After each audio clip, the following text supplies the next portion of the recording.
if someone stutters when talking to you, like, how would you react? Like, what's the kindest thing you think you can give them?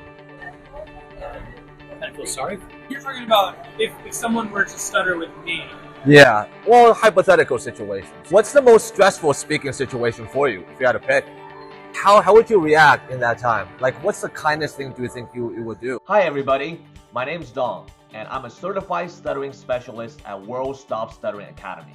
I'm a PWS who has overcome 30 plus years of severe stuttering using Coach Lee Lovett's Neuroscience Method. And this weekend, with my newfound fluency, I took myself to the street and interviewed people in my neighborhood about what they thought about stuttering, what's the kind of thing they could do to stutters, and about speech anxiety in general. So here are the results. Let's take a look. If someone stutters when talking to you, like, how would you react? Like, what's the kindest thing you think you can give them? I feel sorry for them. Yeah. Yeah, I think it's definitely a condition that's not very well understood. Like, I always coach people to talk slow, but sometimes that doesn't really work. You know, we do a lot of repeats.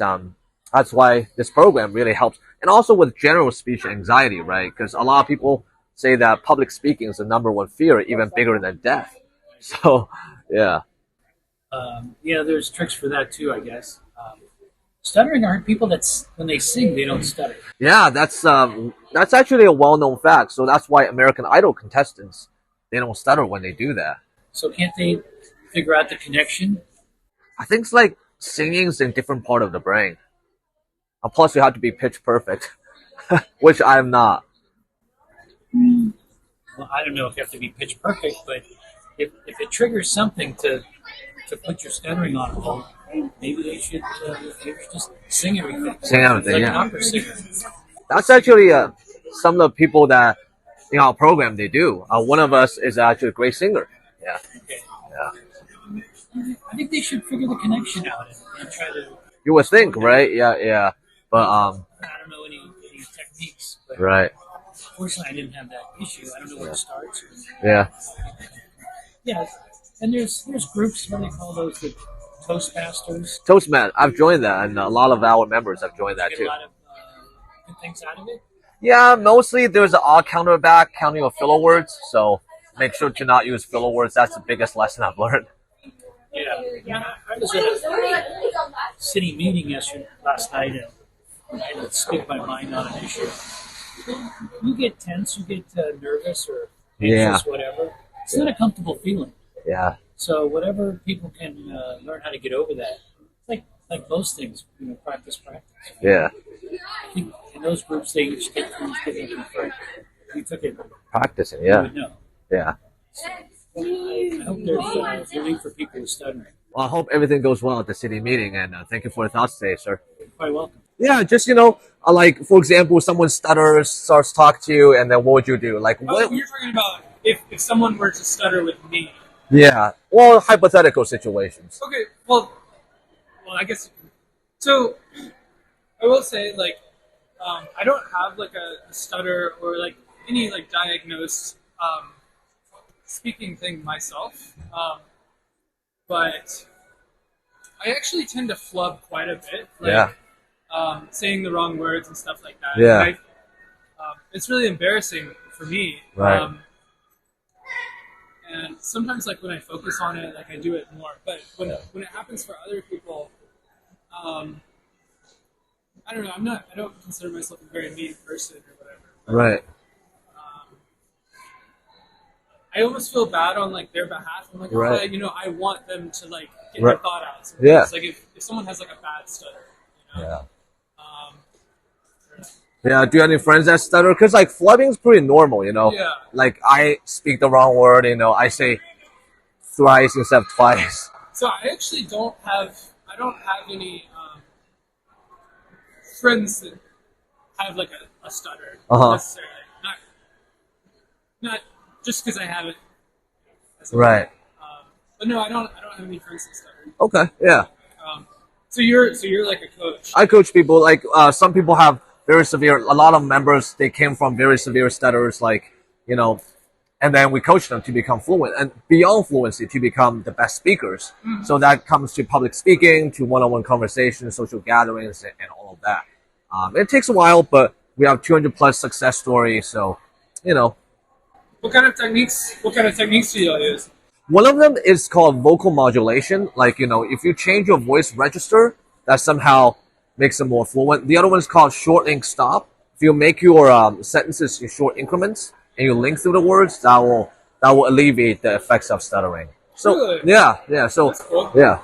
Are you somebody that has stuttered or that has suffered with it in the past? Yeah, a lot. Like throughout high school, I was virtually mute, and then I learned how to talk bit by bit and order food I want at the right restaurant. Yeah. Get the pretzels I want. That's Yeah, always definitely. important. Yeah. No, well, I mean, it sounds great. I don't really know what you're looking for, so Right. I hope I was helpful. Yeah. Thank you for those feedback. We were just looking for people's feedback or any authentic interviews about what they think about stressful speaking situations. So and Like for myself or for other people? just what you perceive. Because I think there are other stressful speaking situations. Because a lot of people say that public speaking is very stressful. Some people say that talking to strangers is very stressful. But yeah, it comes with varying degrees. Yeah. But like you said, flubbing, we all do it. Like Yeah. I've done that quite a few times today, even. Yeah. Yeah. Great. Yeah. Well, best of luck. Yeah, thank you. I think it's a great cause. Great. Anything you can get out. Thank you, sir. I really appreciate the feedback today. No problem. Sorry, ma'am. I know this is a little bit random, but I work as a coach for people who have that stutter and have general speech anxiety. So what would you say is the most stressful speaking situation for you?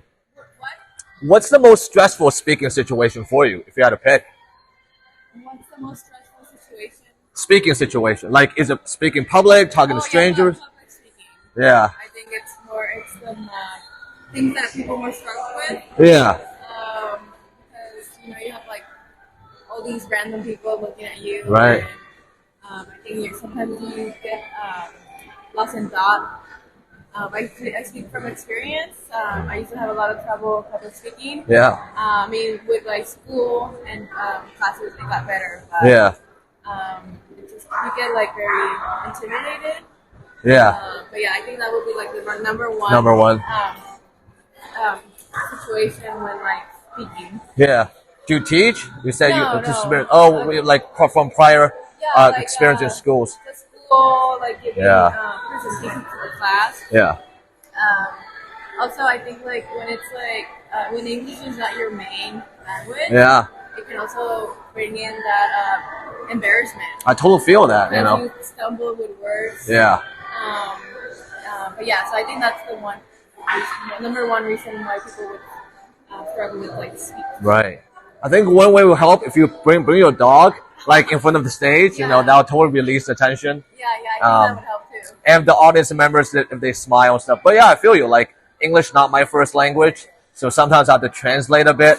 And then in translation, they'll be looking at me like, "Am I going through Yeah. a crisis?" Right. Yes. So what's your first language, if I may ask? Spanish. Okay. Yeah, definitely. Public speaking is intimidates you. Right, I know, right? Even for stutterers and non-stutterers alike, it's Yeah. like I think I read a statistic that's the number one fear factor for Americans. Even bigger than death. People actually fear public speaking more than death. Yeah. So Yeah. Yeah. Definitely agree. yeah, great. Well, you and your puppy have a great time, and thank you for your feedback today. In that case, if someone talks to you, starts stuttering, like how would you react in that time? Like, what's the kindest thing do you think you would do? I think what it is would be like to make sure you're listening, Uh-huh. making sure that the person who's stuttering is able to take their time and able to communicate on their terms, Right. without interrupting them. Yeah. I feel like maybe without an impediment, like a speech impediment, they might not feel confident, Uh-huh. but allowing them to just express themselves freely. Yeah. I think that's the best. Yeah, that's actually something we always see. We always say, like, when you encounter someone who stutters, make sure you let them take their time. Yeah. Like, don't finish sentences for them. Yeah. Exactly. So they're not feeling rushed. Right. Yeah. No, I think maybe that might even bring the stuttering on even more. Yeah, instead of 'cause- feeling like rushed and in a hurry. Like we always talk very fast and stuff, right? Yeah. Exactly. Yeah. So So what would you say is like the most stressful speaking situation? Do you think it's like public speaking? Because that's something that most Americans, they say that's even worse than death. Even I would biggest agree. fear. I would agree. I think it's hard to be natural public speaking, and look, you're having a good time. Yeah. I think public speaking would be one of the bigger fears in terms of Right. communicating and talking. Yeah. Or Yeah. giving a speech. Right. Something Yeah. like that. Yeah. Because, you know, there's like hundreds of people, maybe Yeah. even 50 people. You Yeah. this. But yeah, in a public setting, Yeah. that's the That's nerve-wracking. probably most stressful. Absolutely. It's actually something we teach our members to do Toastmasters. You know, the program for the public speaking, and some of them come out all right, but it always takes time to build up to it. You know, you also have to make your time to make, and then then they would give all the time in the world to you, make sure that you don't rush, all of that. Yeah. Yeah. Absolutely. Yeah. Well. Thank you. Well, thank you guys for your feedback, and you guys have a great day then.